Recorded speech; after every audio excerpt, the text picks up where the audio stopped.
Здравствуйте! В эфире Канашской студии телевидения «Вести недели». В студии Олеся Григорьева. Честь и хвала каждому пожилому человеку. Во Дворце культуры состоялся праздничный концерт ко Дню пожилых людей. Старшее поколение поздравил глава администрации Виталий Михайлов. За ту работу, которая создала определенный фундамент в городе. Вот это даже здание в послевоенное время все-таки силами трудящихся, силами вагоноремонтного завода было построено, получается, в голодное время. И это все благодаря самоотверженному труду тех людей, которые сегодня находятся в зале. Здоровья, счастья, благополучия, пусть вас детишки, внуки, близкие радуют своими успехами. Успехов у пожилых людей нашего города много. Они помогают в работе ведомств, участвуют в субботниках, волонтерской деятельности. А еще они поют песни и пишут стихи. И горел, и тонул, голод, страх пережил. Пожилой человек в клуб любимый идет, между верных друзей в понимание найдет. Пожилой человек нам со сцены споет, и слеза между век нашу грусть выдает.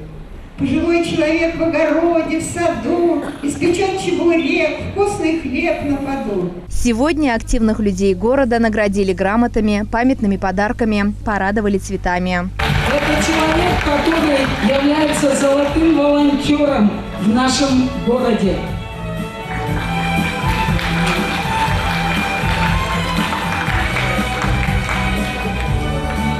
Грамота вручается Теплашкиной Любови Алексеевне, члену клуба «Оптимисты». Это неутомимый член коллектива, но идет, по-моему,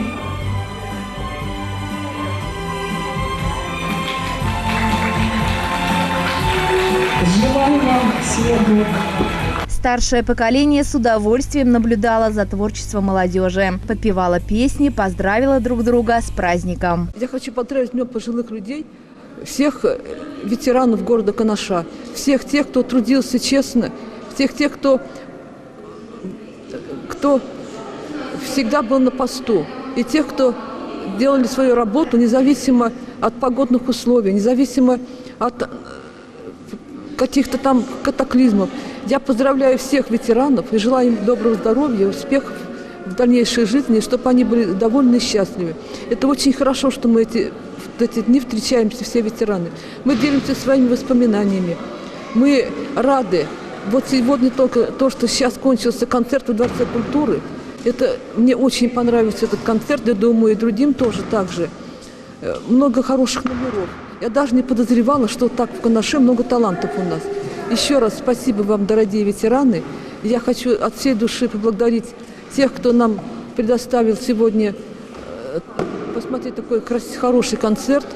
И желаю всем в дальнейшем доброго здоровья, и чтобы они все были довольны. Евгения Алексеевна – ветеран труда. Всю жизнь проработала на заводе электропогрузчиков. Пользуясь случаем, хочу передать всем моим коллегам, которые со мной работали, самые добрые пожелания. Ну, праздник, конечно, это наш, очень хороший. Организация нас поздравляет. Я работала в Теплоэнерго. Ну и концерт, конечно, я пришла на концерт. Концерт отличный вообще. Мне нравится концерт. У нас участники очень хорошие. И дети хорошо танцуют, и пляшут, и поют. Вообще молодцы. Спасибо большое всем. Как поделилась с нами Галина Мефодьевна, ее с утра поздравила дочь, которая живет в Москве, друзья и бывшие коллеги. Праздник она отмечает в кругу близких людей. В остальные дни любит прогуливаться по любимому городу. У нас парк хороший, мы гуляем по парку. Кто-то вот с палочками гуляет. Мы с подружкой с Валей очень часто по парку гуляем. Вообще хорошо у нас. Парк сейчас отличный. Все делается так хорошо. Встречи с пожилыми людьми глава администрации Виталий Михайлов проводит регулярно. Их советы и подсказки помогают делать город лучше и краше. Олеся Григорьева, Антоний Николаев, Елена Блатцева, Дворец культуры. Пожилые люди на страже здорового образа жизни. Жители города ежедневно выходят на утреннюю зарядку в Центральный парк. В благоустроенном парке появились новые беговые дорожки, площадки, места для отдыха. На зарядку с людьми почтенного возраста вышла и наша съемочная группа. Более 20 человек собираются по утрам вместе для заряда бодрости и сил. К пожилым людям присоединяется и молодежь. Женщины и мужчины почтенного возраста посещают Канашский комплексный центр социального обслуживания населения. И прогулки порой устраивают совместные. Все большей популярностью пользуется такой вид спорта, как скандинавская ходьба. Этот вид спорта особенно полезен и нашим пожилым. Этот вид спорта не имеет практически противопоказаний, а столько от него пользы. Это и тренировка опорно-двигательного аппарата, и улучшает кровообращение, повышает настроение и тренирует все мышцы нашего организма. Всех канашцев старшего поколения хочется поздравить с Международным днем пожилого человека, пожелать им мудрости, здоровья и оптимизма. Маргарита Михайловна с детства занимается спортом, ведет активный образ жизни, пишет стихи, издала уже 2 сборника, готовится 3-й. И хотелось бы всем нашим друзьям, всем нашим девушкам и мужчинам пожелать такой стих. Восторженно спешите жить, без сожаления, и поднимать в душе порою настроение. Хоть холод, слякоть за окном, разлейте краски, в воображении своем создайте сказку. Тогда увидите, не лгу, жизнь улыбнется, и вы почувствуете вдруг, как сердце бьется, и солнце луч, развеяв мглу, в судьбу ворвется. 2 жизни жить, увы, друзья, нам не придется. Занимайтесь спортом. Наши канашские люди должны быть крепкими, здоровыми, бодрыми и счастливыми. Иван Григорьевич живет в Канаше более 50 лет. Участник всех соревнований. С первых дней бегает в лыжне России и кроссе наций. Занимает призовые места. Любимый вид спорта – скандинавская ходьба. Веду трезвый образ жизни, занимаюсь спортом, физически работаю. Постоянно выхожу зимой на лыжах, а сейчас осенью, весной занимаюсь скандинавской ходьбой. Это почти движение как на лыжах, но снега нет. В это время я хожу скандинавской ходьбой. Нравится мне. Каждый год участвую. Для себя это хорошо. И призываю всех заниматься спортом. Движение – это жизнь. Действительно, движение – это жизнь. Поэтому у всех желающих есть возможность присоединиться к активным горожанам и вести здоровый образ жизни. Олеся Григорьева, Антоний Николаев, Центральный парк. Профессиональное обучение граждан предпенсионного возраста. Меры, принимаемые в республике по снижению бедности. Такие вопросы стали ключевыми на очередном заседании коллегии Минтруда Чувашии, рассказывает Ирина Константинова. Встреча прошла в администрации Канашского района. В 2019 году в Центр занятости населения Чувашии за содействием в поиске работы обратилось более 2000 граждан предпенсионного возраста, отметил Александр Колесников. Часть граждан получила переподготовку, многим оказано содействие по самозанятости и психологическая поддержка. Успешно реализуется федеральный проект «Старшее поколение». В этом году предусмотрено 31,5 миллиона рублей. Планируем обучить 1829 граждан предпенсионного возраста. В целом, до конца 2024 года, если говорить о целевых индикаторах, у нас в планах 2760 граждан мы должны обучить по разным направлениям с точки зрения и повышения квалификации, и переобучения. В августе текущего года Чувашия вошла в перечень 20 субъектов Российской Федерации, в которых реализуются пилотные проекты по повышению доходов и снижению уровня бедности в 2 раза. Данная задача будет выполняться постепенно до 2024 года. Туда относятся семьи в основном с 1-2 детьми. По состоянию на 26 сентября в Чувашской республике заключено 981 социальный контракт или 80,8% от плана. До конца года мы должны заключить 1200 социальных контрактов. В последние годы Канаш претерпевает новый виток своего становления. И задача занятости населения как никогда актуальна для муниципалитета. В перспективе открытия новых предприятий и резидентов территории опережающего развития. На сегодняшний день только промтрактору «Вагон» требуется дополнительные 650 рабочих мест, а в перспективе они готовы трудоустроить 1200 человек. Завод по производству промышленных холодильников компании «Аркто». Компания имеет комфортные письма от покупателей на 650 миллионов в год. Сегодня штат еще не запущенного производства на 100% укомплектован. Поэтому, я думаю, на этом останавливаться они не будут. Это первый цех, который сегодня они запускают, 13,5 тысяч квадратных метров. Таких цехов у этой компании будет 3. Также в индустриальном парке размещается и завод алюминиевых технологий, и предприятие по выращиванию рыбы. При этом отдельное внимание уделяется экологии. Сегодня у нас самый первый резидент прошел аккредитацию компании «Роснефть», аудит «Роснефти» прошли. Это компания «Новитек», которая будет ингибиторы для нефтяной промышленности производить. Это не полный перечень тех резидентов, которые на подходе. У нас также шаропрокатный завод заявился. И сейчас работа ведется с производителями одежды компании «Магеллан», которые тоже заинтересовались этой площадкой, готовы даже строить общежитие на 300 мест для будущих работников. И есть у нас еще компания, которая будет производить обувь. Это пока те заявки, которые мы уже видим на бумаге, но на подходе интересующие тоже есть. Заявленным предприятиям будут предоставлены особые преференции, заявил глава администрации города Виталий Михайлов. Компании будут освобождены от налога на землю, от налога на имущество. Налог на прибыль первые 5 лет будет, получается, 4-ю часть платить, а последующие 5 лет будут половину налога на прибыль платить. И плюс, как раз здесь так как коллеги у нас сегодня по интересам собралась, Минтруд, социальные взносы в социальные фонды все на сегодняшний день с Нового года они будут 3-4%, а на нашей территории будет 7,6%.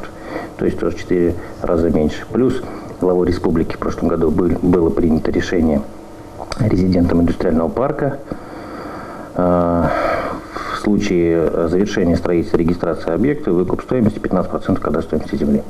Поэтому это колоссальные преференции, и они явятся толчком, наверное, для промышленного развития нашего родного города.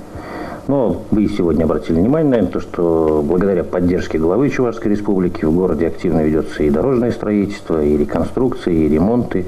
Здесь мы синхронизируем все программы, и комфортная городская среда, и инициативное бюджетирование, и дорожный фонд полностью. Поэтому даже в ноябре месяце будем сдавать садик на 240 мест. Тоже синхронизировали все, подвели дорогу, 2 линии электропередач, поэтому стараемся делать все в комплексе. Заслушав докладчиков, Сергей Дмитриев, министр труда и социальной защиты, призвал ответственно подходить к решению поставленных задач. Ирина Константинова, Елена Блацева, Павел Павлов. Вести недели. «Моя семья в истории Великой Победы». В Канашском краеведческом музее открылась выставка, посвященная 75-летию со дня окончания войны. Проект организован культурно-выставочным комплексом «Радуга» и основан на архивных материалах жителей республики. Вначале участники почтили память погибших минутой молчания.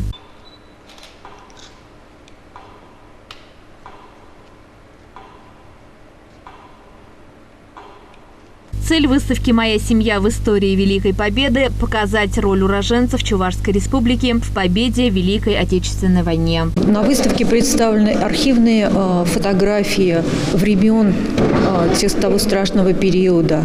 Хотя есть и истории не только героические, но есть и истории любви.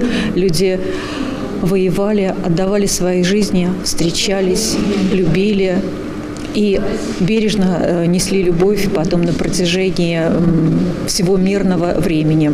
На выставке представлены 75 стендов, которые содержат 260 архивных фотоматериалов со всех родов войск и значимых битв. Задача выставки, открытой здесь, в Канаше, не только показать жителям Канаша и Канашского района героизм чувашского народа, но еще и собрать архивные фотоматериалы и представить их в информационном пространстве для того, чтобы сохранить память о героизме наших земляков и передать ее последующим поколениям.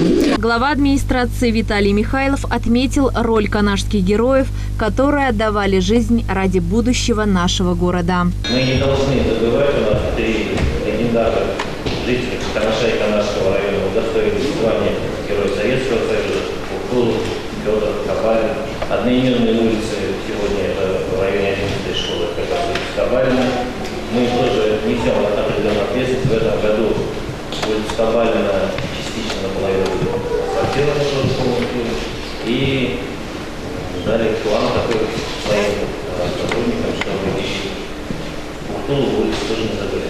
поэтому ученические действия должны подготовиться. Мне хочется сказать большие слова благодарности нашим волонтерам, которые содержат могилы братские в достойном состоянии. И большие слова благодарности хочу сказать огромное вам спасибо за ту работу, которую вы проводите. Более 200 тысяч человек ушли на войну из Чувашии, и только половина из них смогла вернуться в свои семьи. В республике очень много делается по проведению организации мероприятий в рамках 75-летия Великой Победы. Но культурно-выставочный центр у нас является таким центром очень инновационным, центром, который выигрывает президентские гранты. И вы наверняка обратили внимание, что этот проект осуществляется как раз в рамках фонда грантов президента. Действительно, жителей Канаша коснулась война тоже. Да?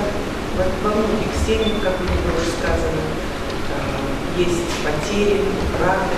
И вот сегодня, открывая эту выставку, я думаю, что жители города Чебоксары еще раз смогут прикоснуться к тем тяжелым, печальным, трагическим дням, когда наша страна была в такой военной ситуации.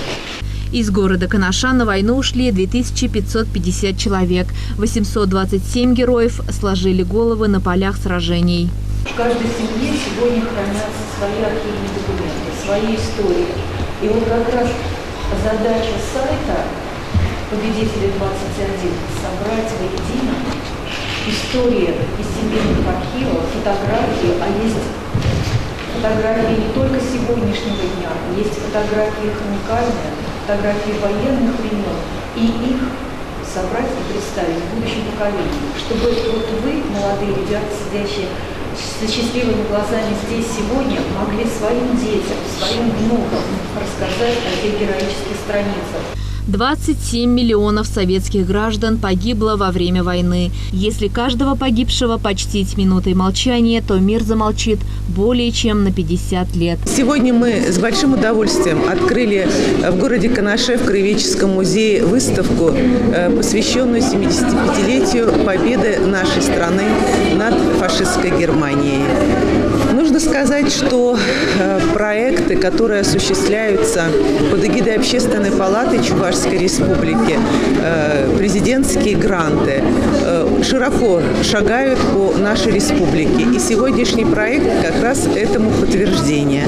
Я полагаю, что реализация данного проекта в районах нашей Чувашской республики, и в частности в городе Канаше, привлечет внимание жителей республики, школьного сообщества для воспитания патриотизма, воспитания гордости за нашу страну, за те великие победы, которые были в ходе Второй мировой войны. В Краеведческом музее выставка «Моя семья в истории Великой Победы» будет работать с 30 сентября по 20 октября. Олеся Григорьева, Антоний Николаев, Краеведческий музей. Осенний праздничный букет в музыкальной школе сегодня собрались представители сразу 3 праздников осени. Пожилые люди, учителя, ценители Всемирного дня музыки. Не случайно, именно с Днем музыки мы сегодня отмечаем и День учителя. Именно поэтому мы не только слушаем музыку, но и показываем знания, умения и таланты наших учащихся, которые своим исполнением хотят поздравить вас, дорогие преподаватели, с Днем учителя! День дошкольного работника, пожилого человека, учителя. А еще осенью отмечается Всемирный день музыки. И сегодня, объединяя все праздники, ребята подготовили большой концерт. Сегодня в нашем зале собрались не только профессиональные музыканты, но и поклонники музыки, музыкального искусства. Хочется от души пожелать всем жителям, нашим ученикам, нашим преподавателям, родителям всего самого наилучшего, чтобы в их сердцах звучала только красивая музыка. И несмотря на пасмурную погоду, унылую осень, чтобы на душе у вас всегда было светло, солнечно Светло и солнечно было сегодня в душе каждого зрителя и каждого выступающего. Олеся Григорьева, Антоний Николаев, Елена Блатцева, Музыкальная школа. С 2004 года в России отмечают День дошкольного работника. В музыкальной школе чествовали тех, кто дает первое воспитание ребенку. Самых лучших наградили почетными грамотами администрации города и Министерства образования Чувашской республики. Подробнее об этом Антоний Николаев. Помните ли вы имя первого космонавта? А человека, контролирующего предполетные испытания? Чемпиона мира по боксу? А тренера, показывающего будущему победителю правильную стойку и положение рук? Помните ли вы имя своего первого воспитателя? Если да, то наверняка вы знаете, что в музыкальной школе в праздничной атмосфере отмечали свой профессиональный праздник работники дошкольного образования. Со сцены в этот раз звучали не только инструментальные композиции учеников, но и ласкающие слух поздравления, слова благодарности, восхищения и уважения. Понаслышке скажу, многие родители быстрее своих детей стараются отправить в садик, поэтому ходят и требуют дополнительные места в садиках. К счастью, денег на это выделяется. У нас дополнительная группа в этом году уже создана, 195 мест, плюс еще будет у нас 45 мест, нет, 45 мест в новом садике будет. Есть уже и желающие, группа набирает работников, поэтому я думаю, здесь даже какая-то конкуренция, чтобы попасть в новые, получается, заведения. К поздравлениям с музыкальными подарками присоединились и ученики музыкальной школы. Богата земля чувашская талантами да неиссякаема самородками. Номера на любой вкус и на разных инструментах. И русские народные, и духовые, и струнные, и даже акапелла. Каждого музыканта зал встречал, как, впрочем, и провожал, заслуженными аплодисментами. Наиболее отличившиеся работники дошкольного образования получили памятные дипломы и награды из рук главы администрации, а также начальника отдела образования и молодежной политики города Валентины Дмитриевой. Ну и возвращаясь к началу сюжета. Любовь Михайловна, поздравляю вас с праздником, благодарю за терпение и проявленную мудрость. А вы помните имя своего воспитателя? Антоний Николаев для «Вестей недели». На базе Канашского педагогического колледжа открылся образовательный проект для школьников под названием «Яндекс.Лицей». Он дает возможность бесплатно получить знания в области программирования. Репортаж с торжественного открытия подготовил Антоний Николаев. В городе Канаш открылся еще один лицей от компании «Яндекс». После приветственных слов и пожеланий глава администрации города Виталий Михайлов и директор колледжа Геннадий Косолапов вручили юным студентам памятные подарки от компании «Яндекс». Как рассказывают координаторы, конкурсный отбор на место был большим, поэтому все этапы успешно смогли пройти только 30 человек. В начале лета я с другом узнал о курсах в педагогическом колледже и решил поступить на курсы по программированию в Python. В итоге пришло письмо, что сколько я прошел баллов, и насчет собеседования. Собеседование было в педагогическом колледже также. Было страшно немного. После, опять же, прошло пару дней до итогов. И после школы я увидел результат о зачислении. Кроме образовательных программ, важен и сам процесс обучения. Он должен быть интересным, познавательным, сам по себе возбуждать в ребенке голод к знаниям. А задача преподавателей – предоставить эту пищу до ума и необходимые столовые приборы. Как это происходит в Яндекс.Лицее, рассказала заместитель руководителя по учебной работе Юлия Сергеева. Обучение во время занятий проходит непринужденно. То есть дети учатся не только программировать, дети общаются друг с другом, с педагогом.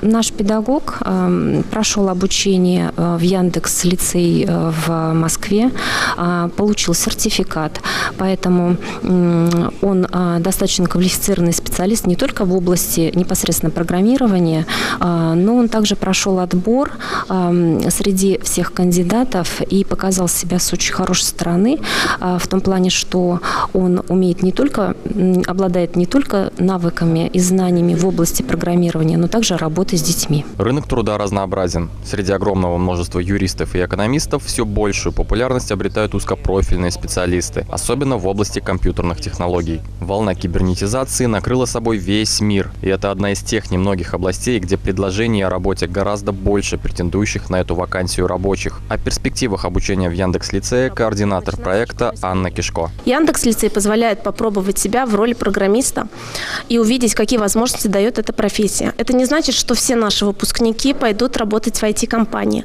Программисты сейчас нужны во многих отраслях экономики, и спрос на них будет только расти. Выпускники лицея могут создавать собственные проекты, автоматизировать учебные процессы в своих школах.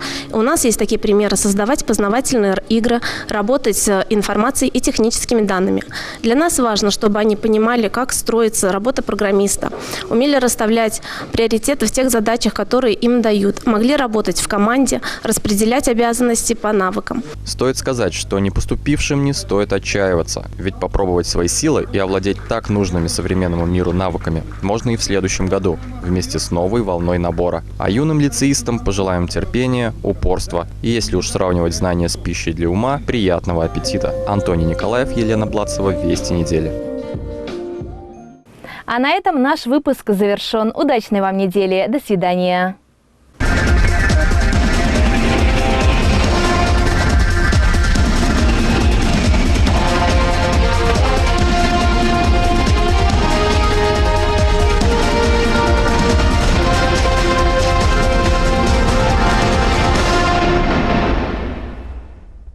В кошельке немного денег, а хочется приготовить что-то вкусное. Да еще и нужно купить множество товаров для дома по приемлемым ценам. Тогда добро пожаловать в магазин низких цен «Светофор» по улице Котовского, дом 4. Здесь вы найдете чистящие и моющие средства, средства для волос и тела, и даже детские подгузники и игрушки.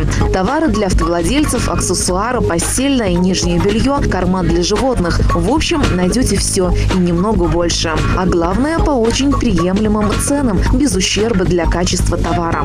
В магазины «Светофор» напрямую от производителей поступает товар. Поэтому мы можем предлагать продукцию по очень доступным ценам для населения. Наше главное преимущество – цены ниже среднерыночных на 20-30%. Также мы предлагаем приобрести товары по акции, чтобы ваши покупки стали еще выгоднее. Совершайте умные покупки, экономьте вместе с нами. Будем рады вас видеть. «Светофор» в нашем городе уже завоевал доверие покупателей. Помимо полезных товаров для дома, в магазине представлен огромный ассортимент продуктов питания: колбасы, крупы, консервы, кондитерские изделия, сухофрукты, рыбы, мясная и молочная продукция. Также стоит отметить, что здесь вы найдете как продукты на каждый день, так и для праздничного стола. И будьте уверены, итоговая сумма в чеке вас непременно обрадует. Мы здесь для праздничного стола все взяли, все необходимое. У нас, конечно, большое мероприятие. Завтра у нас свадьба. Вот мы готовимся с настроением. Здесь мы экономим свой бюджет. Нам нравится сюда приезжать. Мы частенько сюда приезжаем, покупаем все необходимое. И покупками довольны, наверное. Да, очень довольны. Также есть решение и для больших семей. Вам совсем не обязательно приезжать за товарами несколько раз. Можно закупать коробками. «Светофор» дает своим посетителям такую возможность. Ведь здесь берегут ваши деньги. Здесь мы экономим семейный бюджет, и нам очень нравится. Мы очень бываем в этом магазине. Сегодня мы набрали бытовую химию, порошки там, а еще детям игрушки посмотрим. Еще одно преимущество гипермаркета низких цен «Светофор» – его доступность. Дешево, разнообразно. Все для вкусной и удобной жизни. Без завышенных цен, с огромным ассортиментом. Магазин «Светофор» ждет своих покупателей по адресу город Канаш, улица Котовского, дом 4. Сегодня вы можете приобрести муку высший сорт 10 килограммов за 239,90. Стиральный порошок «Биолан» 5 килограммов 400 граммов за 239,90.